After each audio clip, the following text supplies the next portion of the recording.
Welcome একটা important class, immunology class number হচ্ছে 4। Already 3টে ক্লাস করানো হয়ে গেছে, আজকে 4 নম্বর ক্লাস। যারা আগের ক্লাসগুলো অবশ্যই দেখোনি তারা অবশ্যই তারা রেকর্ডিং ভিডিও দেয়া আছে, সেই রেকর্ডিং ভিডিও কিন্তু তোমরা কিন্তু অবশ্যই দেখো। সেই ভিডিওটা ভালো মতন পরপর লাইন বাই লাইন আসো, তাহলে কি হয় তুমি বুঝতে সব থেকে বেশি সুবিধা হবে। ইমিউনোলজি যে চ্যাপ্টারটা খুবই ইম্পর্টেন্ট পরীক্ষার পারপসে, এইখান থেকে কোশ্চেন আসার সম্ভাবনা সব থেকে বেশি। আজকে আমরা ইমিউনোলজি ক্লাসে আমরা বিভিন্ন রকমের হচ্ছে যে কণিকা, যে বিভিন্ন রকমের যে প্রসেস সেইগুলি জানবো, এবং এখানটা ইম্পর্টেন্ট কিছু সেল জানবো যেগুলি ম্যাক্রোফাজ, ম্যাক্রোফাজ, তারপরে হচ্ছে এনকে সেল, তারপরে কিছু আমরা ইন্টারফেরন জিনিসটা জানবো যেটা খুব পরীক্ষায় আসে। হ্যাঁ, তার যে ফাংশন এবং অ্যান্টিবডি ও ইন্টারফেরনের মধ্যে পার্থক্য সেটা কিন্তু জানবো। তাহলে আজকের ক্লাসটা হচ্ছে অ্যান্টিবডি, ইন্টারফেরন এবং হচ্ছে যে সেলগুলি সম্বন্ধে অলরেডি আগের দিন ক্লাসে আমরা জেনেছি, এবং আজকের ক্লাসে কিন্তু সেই সম্বন্ধে কিন্তু জানবো। তাহলে পরপর লাইন বাই লাইন হবে। উম, তাহলে যে আজকে ক্লাস নাম্বার 4, তাই তো? আজকে ক্লাস নাম্বার 4।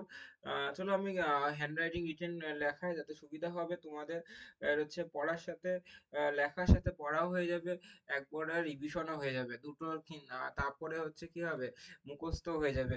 একবার সবকিছু কাজ কিন্তু একটা ক্লাসের মধ্যে কিন্তু কমপ্লিট হয়ে যাবে। নেক্সট দেখো, তাহলে আমরা আগে প্রথমে জানবো যে একটা ইম্পর্টেন্ট টার্ম, যে টার্মটা পরীক্ষার পারপসে অনেক সময় তুমি কোশ্চেন দেখবা, diapedesis. What is the diapedesis? Diapedesis জিনিসটা কি? অনেক সময় এই কোশ্চেন টার্মটা, ইম্পর্টেন্ট টার্মটা অনেক সময় হচ্ছে কোশ্চেনের আকারে দেখতে পাওয়া যায়। যেমন তোমরা আম, বিভিন্ন রকমের হচ্ছে সেট যখন মক টেস্ট দেবা তখন কিন্তু এই টার্মটা কিন্তু তুমি কিন্তু তখন দেখবা যে ডায়াপেডেসিস নিচের কোনটি ডায়াপেডেসিস, দিয়ে কিছু এক্সাম্পল দিয়ে উদাহরণ কি, এরকম টাইপের কোশ্চেন তুমি দেখতে হবে। তাহলে চলো,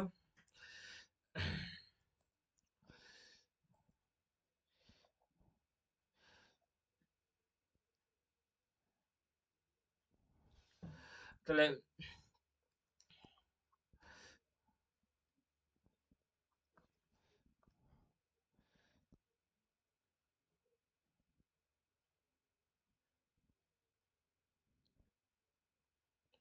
চলো, ডায়াপেডেসিস, পেডেসিস, যাকে ডি আই এর ডায়া, পেডেসিস, ডেসিস, এই টার্মটা বললাম যেহেতু আসে পরীক্ষায়, এই টার্মটা একটুখানি শিখিয়ে দিই। আমার মনে হয় আওয়াজ মাওয়াজ সব ক্লিয়ার আছে আশা করি। যারা আওয়াজে আশা করি কোনো রকম প্রবলেম নেই মনে হয়।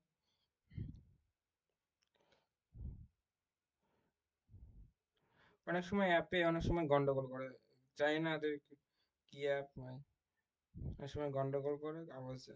যাই হোক, আমি আশা করি আওয়াজ ক্লিয়ার আছে আমার মনে হয়, কারণ আমি দেখলাম। চলো, ডায়াবেটিস জিনিসটা কি, দেখো দেহের কোনো অংশ, কোনো কোলাকস কি হয়, কোথাও না কোথাও কেটে যায়। সেই জায়গাটা কি হয়, যদি কেটে যায় সেখানটা কি হয় বলো, সেখানটা জীবাণু আক্রমণ করবে, আর জীবাণু অ্যাটাক করবে। তাহলে সেখানটা করে কি হবে, যে ঘায়ের বা প্যাচরা সৃষ্টি হবে। সেখান থেকে কি হয়, একটা কেমোটক্সিন নামক এক ধরনের কেমিক্যাল নিঃসৃত হয়। সেই কেমিক্যাল নিঃসৃত হয়, তারপর সেটাকে প্রসারিত করে। পরবর্তী ক্ষেত্রে নিউট্রোফিল এবং মনোসাইট সেই কাটা জায়গায় এসে কি হবে, ফেগোসাইটোসিস প্রক্রিয়ার মাধ্যমে সেই যে যেখানকার জীবাণুকে ধ্বংস করে দেবে, তাড়াতাড়ি ওই জায়গাটা করে ক্ষতস্থানটাকে রিকভার করবে।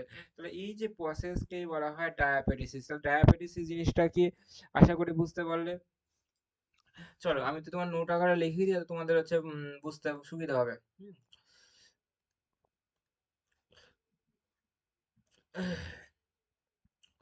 দেহের কোনো অংশ, অর্থাৎ কলাকোষ কেটে গেলে কেটে গেলে ওই ওই স্থানে জীবাণু আক্রান্ত হয়। ওই স্থানে কি হয়, জীবাণু আক্রান্ত হয় বা আক্রমণ করে, ঠিক আছে? সেই স্থান থেকে সেই সেই স্থান বা সেই কলাকোষ থেকে কলা কোষ থেকে ইম্পর্টেন্ট কেমো কেমোটক্সিন ইম্পর্টেন্ট কেমিক্যালটার নাম আমি এর বক্সের মধ্যে রাখি, তাহলে সুবিধা হয়, তোমার বুঝতে সুবিধা। কেমোটক্সিন। কেমোটক্সিন কি করে নির্গত করে? কেমোটক্সিন নির্গত হয় এবং নিউট্রোফিল ইম্পর্টেন্ট নিউট্রোফিল ও মনোসাইট মনোসাইট কাটা জায়গায়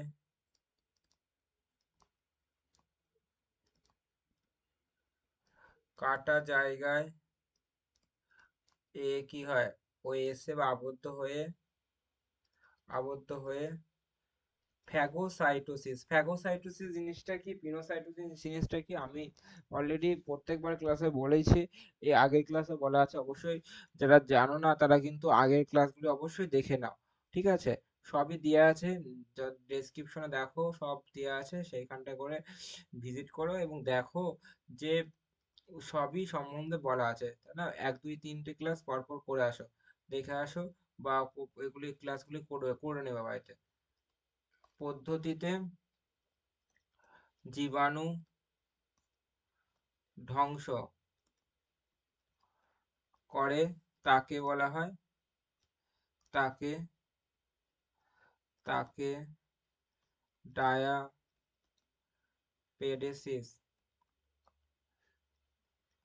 বলে। ডায়াবেটিসিস জিনিসটা কি জেনে গেলে ডায়াবেটিসিস। এবার চলো আমরা জানবো হচ্ছে তার পরবর্তী যে টার্ম। দেখো ম্যাক্রোফাজ, এই যে এখানটা করে আমরা পড়বো যে যে এটা কলা, যে হচ্ছে কোষ, সরি, সেটা ম্যাক্রোফাজ, এও কিন্তু জীবাণুকে মারতে সাহায্য করে। তা ম্যাক্রোফাজ যে এই কোষটা কি, সেটা কি, এটা অনেক সময় আসে পরীক্ষায়, বিভিন্ন রকম ম্যাক্রোফাজের উদাহরণ চায় অনেক সময়। হ্যাঁ, ইম্পর্টেন্ট দ্য ম্যাক্রোফাজ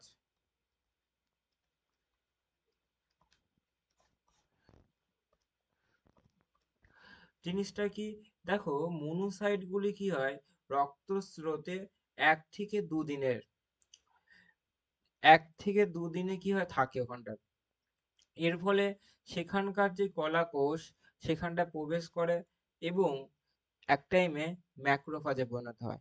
তা কি করে, নিউক্লিয়াসে এখানটায় যুক্ত হয় এবং এরা ঘনপথ গমনে কি হয় সক্ষম হয়, যার ফলে কি হবে, এরা কয়েক মাস থাকার ফলে ওখানকার জীবাণুকে ধ্বংস করতে পারে বা মেরে ফেলতে পারে, সেটা ফেগোসাইটোসিস প্রক্রিয়ায় জীবাণুকে ধ্বংস করে। সেই ধরনের কোষগুলিকেই বলা হয় ম্যাক্রোফাজ। তাহলে যেটা আমি বললাম সেটা আমি তোদের কথার মাধ্যমে লিখে দিচ্ছি। মনোসাইট, এখানে কোন সেল, মনোসাইট, হ্যাঁ, মনোসাইট, হ্যাঁ, মনোসাইট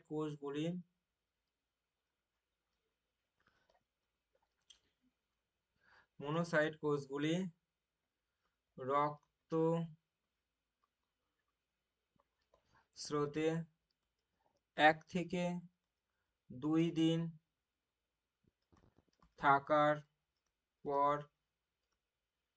কলা কোষে প্রবেশ করে ও ম্যাক্রোফাজ ম্যাক্রোফাজে এগুলি পরিণত হয়। এরা নির্দিষ্ট নিউক্লিয়াস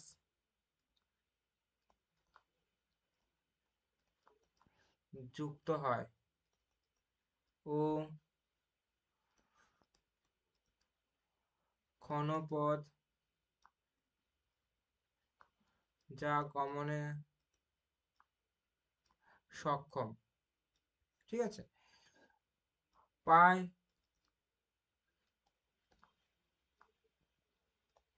কয়েক মাস থেকে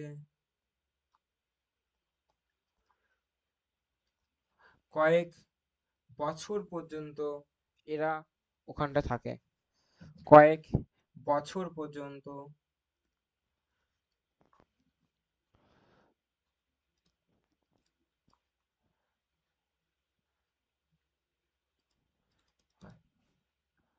ঠিক আছে, এর কাজ কি? এর কাজ কি? ইম্পর্টেন্ট। এর কাজ এক নম্বর কাজ যদি বলো, ফ্যাগোসাইটোসিস, ফ্যাগোসাইটোসিস পদ্ধতিতে জীবাণুকে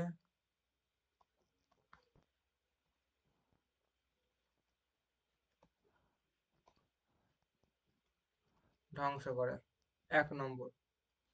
2 নম্বর, এরা রেটিকিউলো এন্ডোথেলিয়াম সিস্টেম তৈরি করে। এরা রেটিকিউলো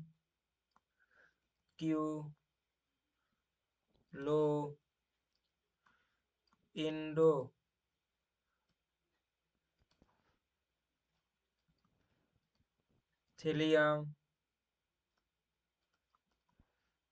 সিস্টেম, ইম্পর্টেন্ট, এই জিনিসটা ইম্পর্টেন্ট, রেটিকুলাম এন্ডোথেলিয়াম সিস্টেম তৈরি করে, ঠিক আছে, তৈরি করে, যা ইমিউনিটি সিস্টেমকে বাড়িয়ে দেয়, যা ইমিউনিটি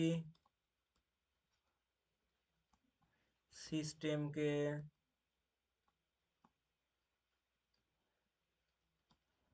বাড়িয়ে দেয়। তাহলে ম্যাক্রোফাজ কি, ম্যাক্রোফাজের কাজ কি? কিছু ম্যাক্রোফাজের এক্সাম্পল খুব জেনারেল।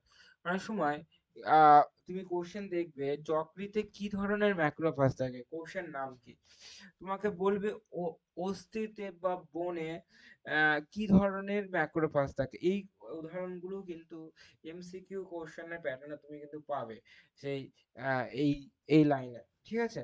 তাহলে কিছু এক্সাম্পল গুলো জেনে রাখা অত্যন্ত প্রয়োজন। তাহলে কিছু এক্সাম্পল আমি লিখে দিচ্ছি। যেমন যকৃত যকৃতে থাকে কি, কুফার কোষ, যকৃতে থাকে কুফার কোষ, ঠিক আছে। তারপরে অস্থিতে অস্থিতে থাকে হিস্টিওলাইটিক কোষ, হিস্টিওলাইটিক কোষ, হিস্টিওলাইটিক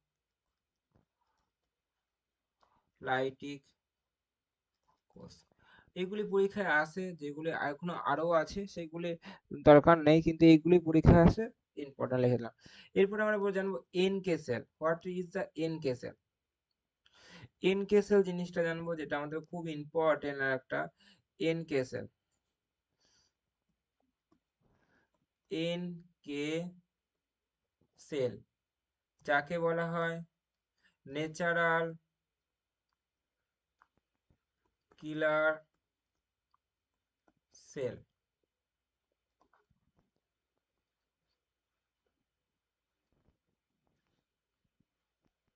ঠিক আছে, এগুলো বক্সের মধ্যে করে দিই যাতে তোমার সুবিধা, দেখতেও সুন্দর লাগবে।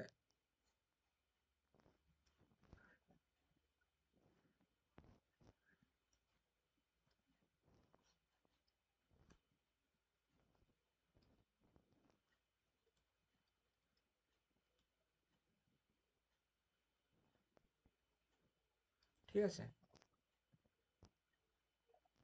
চলো। এনকে সেল, এনকে সেল এক ধরনের সেল যা লিম্ফোসাইট এবং বোন মেরো থেকে এই সেলগুলি তৈরি হয়। এই সেলের কাজ কি আগে আমি প্রথমে বলে দিই তোমাদের, তাহলে সব থেকে বুঝতে সুবিধা হবে। এরা এরারও একই কাজ, জীবাণুকে ধ্বংস করে। এদের মধ্যে এক ধরনের যে পারফোরিন নামক এক ধরনের কেমিক্যাল নিঃসৃত করে, যে নিঃসৃত করার মাধ্যমে ওরা ডিরেক্টলি জীবাণুকে অ্যাটাক করে এবং ওদের কিল করতে সাহায্য করে। তাহলে আমি এটাই লিখবো যে এরা লিম্ফোসাইট লিম্ফোসাইট ও বোন ম্যারো।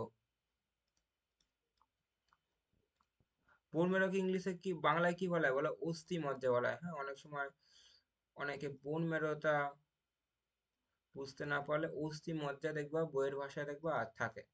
অস্থি মজ্জা থেকে উৎপন্ন হয়ে প্লীহা ও লসিকা গ্রন্থিতে বিন্যাস করে বা বিন্যাস থাকে, ঠিক আছে। এবং কি করে বলো? জীবাণুকে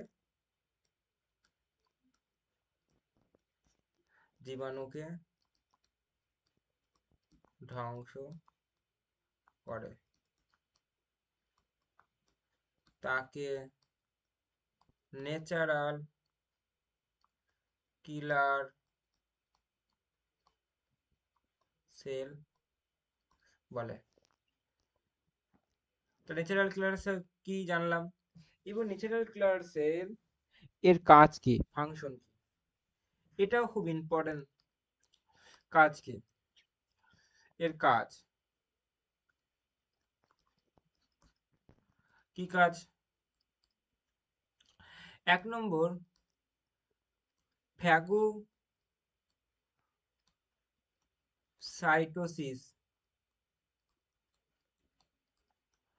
প্রক্রিয়ায়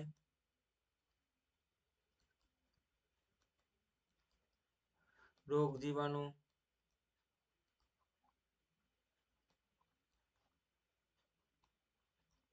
ধ্বংস করে।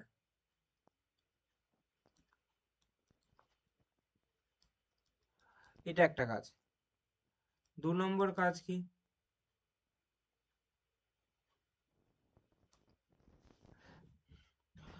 এনকে সেল, ক্যান্সার কোষ কেউ কিন্তু হচ্ছে এরা ধ্বংস করে।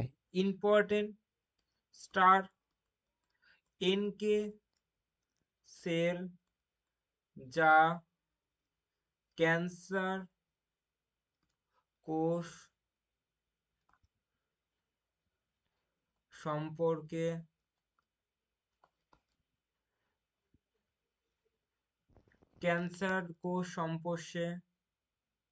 সংস্পর্শে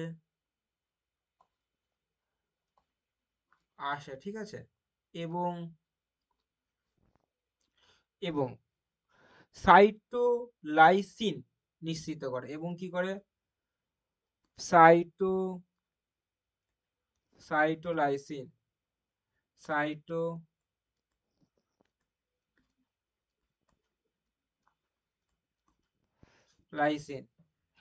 সাইটোলাইসিন ইম্পর্টেন্ট। সাইটোলাইসিন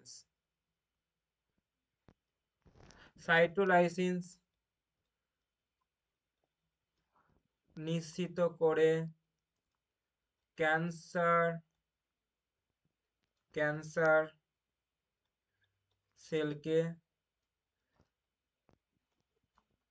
বিদীর্ণ করে মেরে ফেলে। বিদীর্ণ করে মেরে ফেলে। এটা একটা পয়েন্ট। নেক্সট 3 নম্বর পয়েন্ট। এদের এদের মেন যে লক্ষ্য, কোষকে অ্যাপোস্টোসিসের মাধ্যমে মৃত্যু ঘটাবে, ঠিক আছে। এদের মেন লক্ষ্য কি থাকে? এদের প্রধান লক্ষ্য কি হলো কোষকে অ্যাপোপ্টোসিস। জিনিসটা কি? মানে একটা, মানে লিথাল মিউটেশনের মাধ্যমে, লিথাল মানে একদম লেথালাইজেশন করে দেয়, মানে হচ্ছে মেরে ফেলে দেয়, ঠিক আছে। কোষকে কি হয়, তার নিয়ন্ত্রণ হারিয়ে কোষকে মৃত্যু পর্যন্ত নিয়ে যায়, একে বলে অ্যাপোস্টোসিস। অর্থাৎ অর্থাৎ নিয়ন্ত্রিত নিয়ন্ত্রিত কোষ মৃত্যু প্রক্রিয়ায়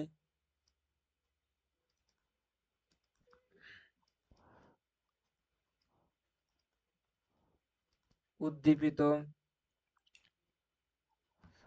করে এবং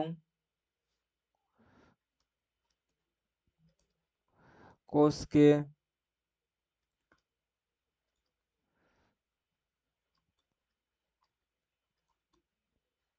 স্বাভাবিক মৃত্যু ঘটায়।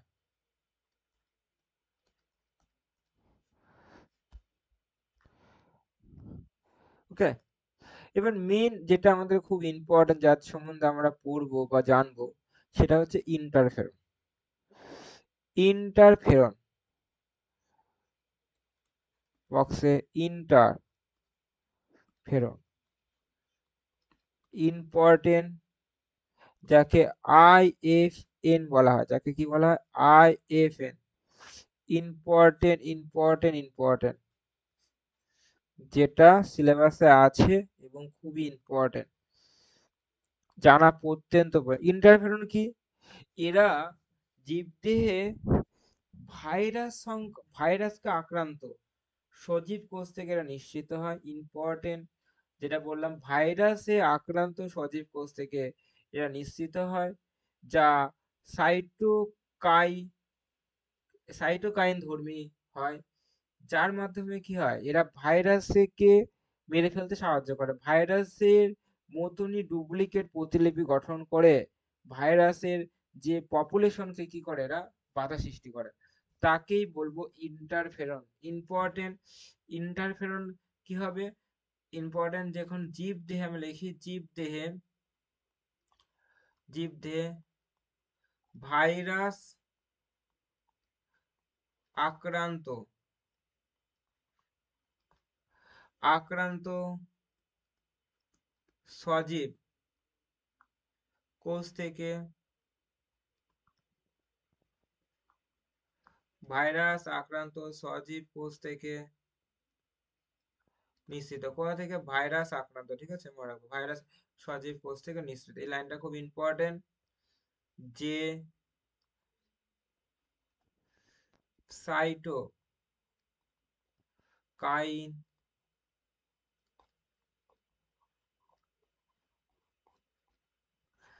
সাইটোকাইন ধর্মী, এটা খুব ইম্পর্টেন্ট, সাইটোকাইন ধর্মী গ্লাইকোপ্রোটিন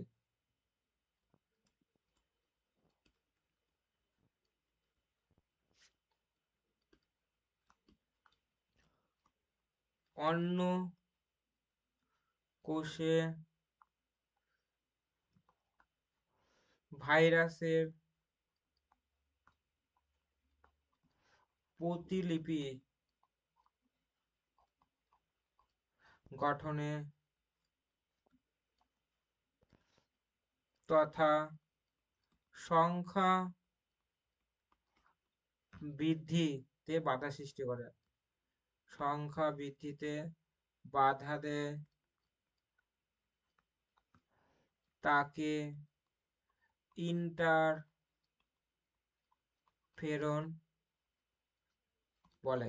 তো ইন্টারফেরন কি, যেটা আমি বললাম, ভাইরাসের আক্রান্ত সজীব কোষ থেকে নিঃসৃত হয়, যা এক ধরনের সাইটোকাইন ধর্মী এক ধরনের গ্লাইকোপ্রোটিন, যা কি করে, ভাইরাসের যে, হ্যাঁ, রেপ্লিকেশন প্রসেস তৈরি করতে, রেপ্লিকেশন প্রসেসের মাধ্যমে ভাইরাসের সংখ্যা বৃদ্ধিকে কি করবে, বাধা দেবে, এক টাইমে গ্রোথকে নষ্ট করে দেবে, পপুলেশন ভাইরাসকে নষ্ট করে দেবে, এইভাবে ডিস্ট্রয় করে দেয় ভাইরাসকে, তাকে বলবো ইন্টারফেরন। ঠিক আছে, ইন্টারফেরন 3 ধরনের হয়, সেটা আমরা সেটা আমি লিখে দিচ্ছি, দেখো,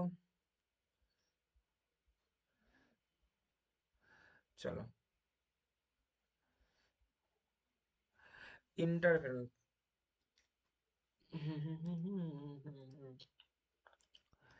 আচ্ছা, হেডিং করছি ইন্টারফেরন।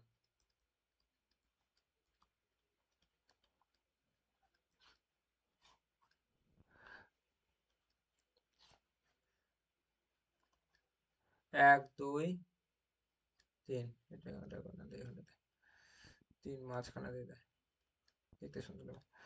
আচ্ছা এই pant interferon type 1, type 2, type 3। Type 1 IFN, type 2 IFN, আচ্ছা টাইপ 3 IFN।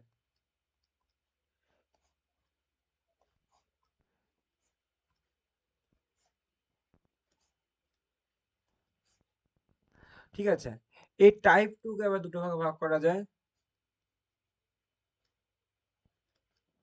এটা আলফা IFN আর এটা বিটা IFN। আর টাইপ 2 হচ্ছে, একটা হচ্ছে গামা IFN। ওকে, তো টাইপগুলি এর ক্লাসিফিকেশন আমরা করে ফেললাম। ক্লাসিফিকেশন, ঠিক আছে নেক্সট।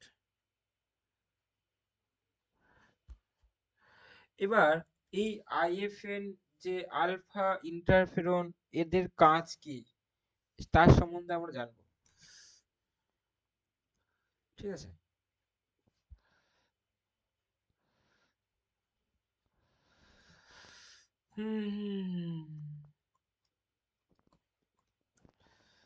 আলফা ইন্টারফেরন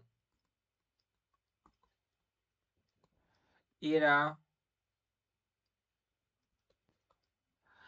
লিম্ফোসাইট ছাড়া অন্য ডাব্লিউবিসি তৈরি করে। তাহলে এর একটা কাজ কি, আলফা ইন্টারফেরন ছাড়া অন্য ডাব্লিউবিসি তৈরি করে। বিটা ইন্টারফেরন, বিটা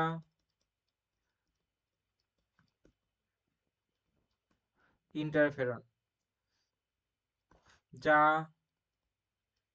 ফাইব্রোব্লাস্ট কোষ তৈরিতে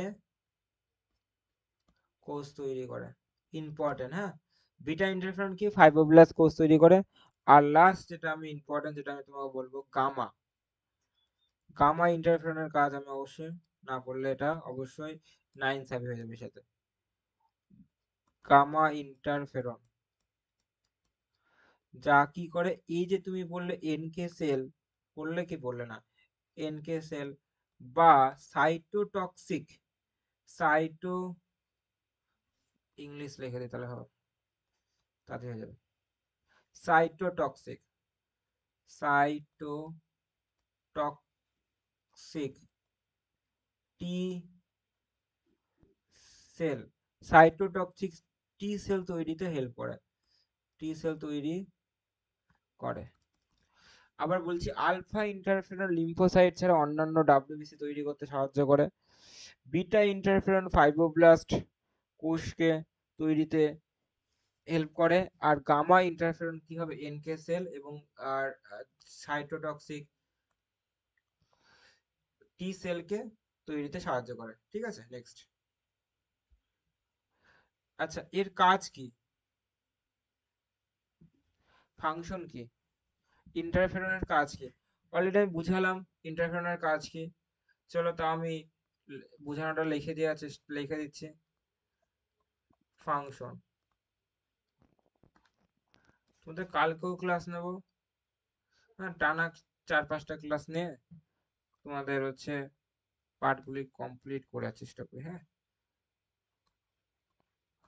1 নম্বর কাজ, ভাইরাস আক্রান্ত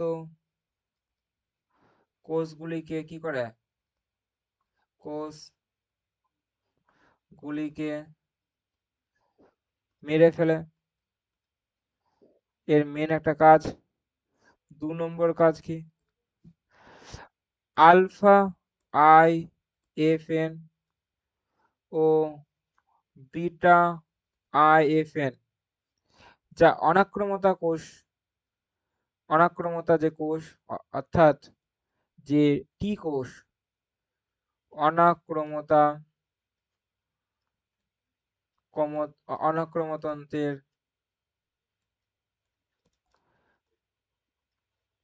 কোষ, মানে এটা বেসিক্যালি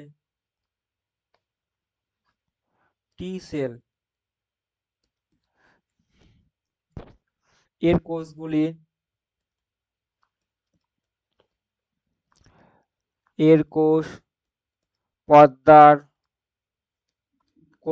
উপস্থিত থাকে, কোষ পর্দায় উপস্থিত important major histo compatibility,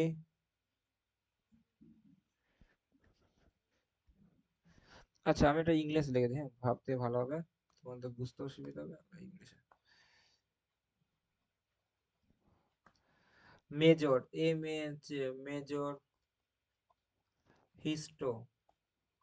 histo কম্পেটি, আচ্ছা জায়গা হয়ে যাবে, major histo কম্পেটাবিলিটি protein,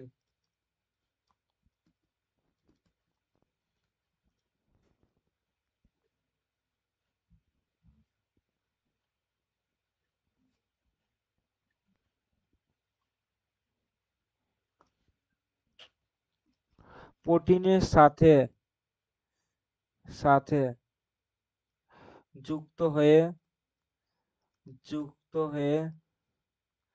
major histo compatibility complex complex complex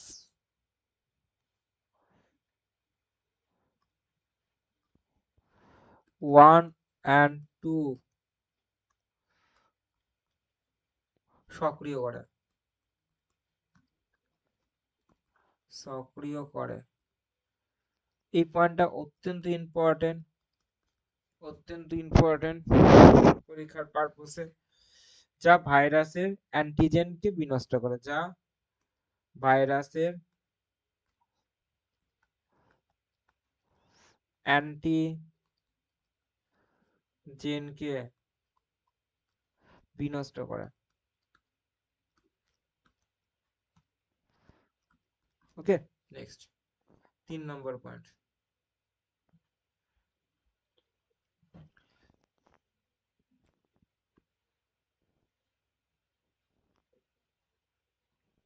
তিন নম্বর 1 2 3 গামা আইএফএন এরা কি করে, টি লিম্ফোসাইট কমা এনকে সেল ও ম্যাক্রোফাজ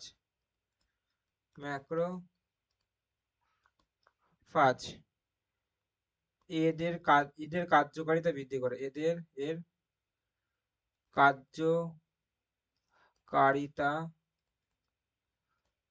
বৃদ্ধি করে, ঠিক আছে।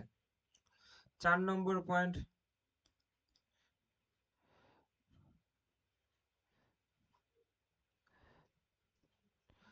এই যে মডার্ন ইনভেনশন মানে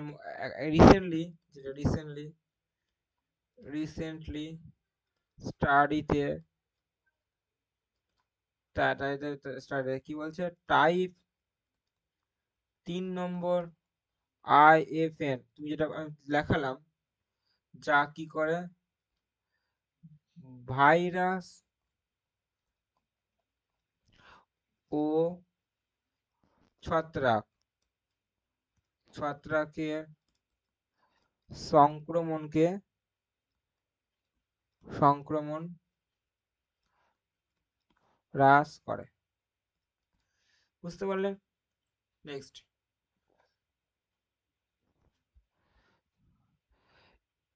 এবার অ্যান্টিবডি এবং ইন্টারফেরনের মধ্যে পার্থক্য কি? দুটোই তো ভাইরাস জীবাণুকে মারতে সাহায্য করে, এদের মধ্যে বেসিক পার্থক্য কি? ইম্পর্টেন্ট, তাই না?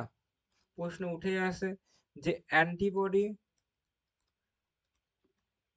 Versus interferon. ইন্টারফেরন মাঝখানে একটা দাগ টেনে দিচ্ছে, ঠিক আছে? 1 নম্বর, এরা কি হয়? বি সেল থেকে, প্লাজমা বি সেল থেকে, প্লাজমা প্লাজমা সেল, যেটা হচ্ছে বি সেল, বি সেলের প্লাজমা সেল থেকে উৎপন্ন হয়। 2 নম্বর পয়েন্ট যদি আমি লিখি এখানটায়, জীবদের ভেতরে কিছুটা বাইরে কাজ করে, জীবদেহে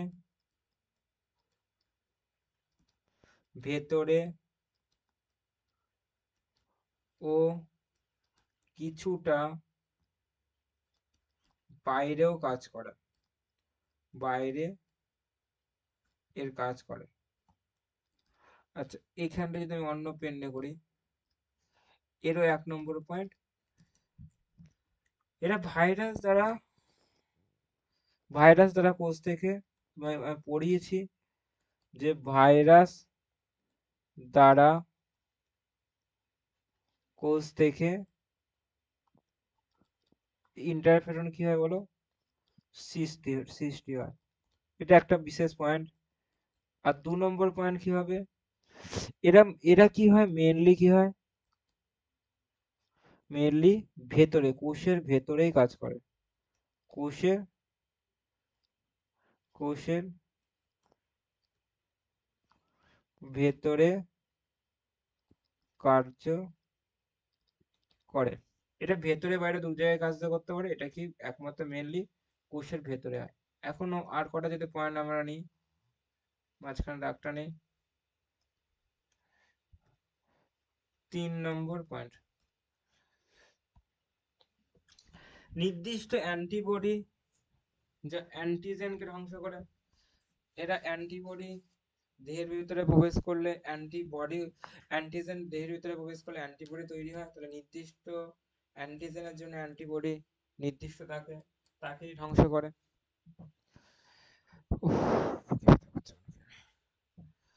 তাহলে নির্দিষ্ট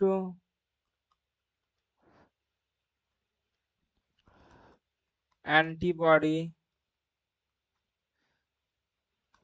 যা অ্যান্টিজেনকে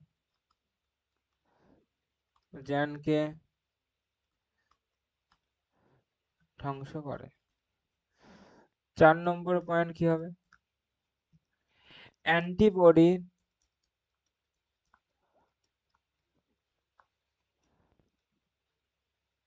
বডি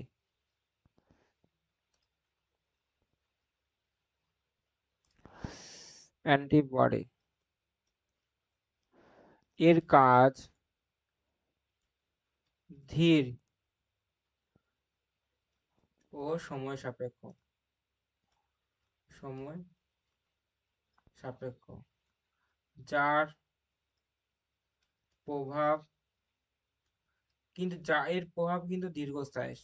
কাজ কিন্তু ধীরে, কিন্তু ধীরে ধীরে কাজ কি হবে, অনেক সময় কি হয়, তারা হুটোপাটা কাজ না করে আস্তে আস্তে কাজ করেও সেই কাজগুলি প্রচুর এফেক্টিভ হয়, দীর্ঘ সময় মেয়াদি হয়। অনেকজনে গুরুজনের কথা শুনবে, অনেকে বলে তাড়াতাড়ি, এবার যার যেরকম অনুযায়ী যেখানটা যা খাটে, এটা একটা মেন কারণ, মেন পয়েন্ট। ডিপেন্ড ছিল না। এরও 3 নম্বর পয়েন্ট, এদের দেহের প্রবিষ্ট সংখ্যা ভাইরাসের সাথে দ্বারাই কিন্তু এরা কাজ করে। হ্যাঁ, দেহে অ্যান্টিজেন তো ভাইরাস হতে পারে, ব্যাকটেরিয়া হতে পারে, ছত্রাক হতে পারে, বা অন্যান্য কেমিক্যালস হতে পারে, কিন্তু এরা শুধু অনলি মাত্র ভাইরাসের দ্বারাই হয়। ঠিক আছে, দেহে প্রবিষ্ট ভাইরাস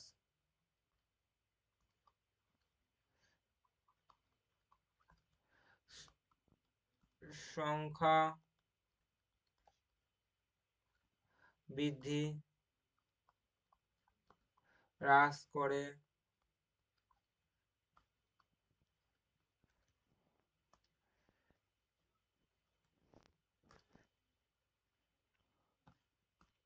মেরে ফেলে। নেক্সট 4 নম্বর পয়েন্ট, শেষ পয়েন্ট। হ্যাঁ, এদের কাজ কি হচ্ছে, তাৎক্ষণিক বা দ্রুত, কিন্তু দেখো তাড়াতাড়ি কাজ করে, কিন্তু এদের প্রভাব এদের প্রভাব ক্ষণস্থায়ী। ক্ষণস্থায়ী। ওকে, চলো তাহলে আজকে ক্লাসে কি শিখলাম, এই পার্টটা শিখলাম, আমরা নিলাম। নেক্সট দিন কোষভিত্তিক অনাক্রমতা, রসভিত্তিক অনাক্রমতা সম্পূর্ণটুকু হবে, পরের দিনও ক্লাস নেব, ইম্পর্টেন্ট। এবং পিডিএফটা পড়তে থাকো। যারা আগের ভিডিওগুলি দেখোনি তারা আগের ভিডিওগুলি অবশ্যই দেখো, পরপর লাইন বাই লাইন আসো, দেখো ইমিউনোলজি ক্লাসটা তোমার কাছে ইজি মনে হবে। ঠিক আছে, ওকে, গুড নাইট।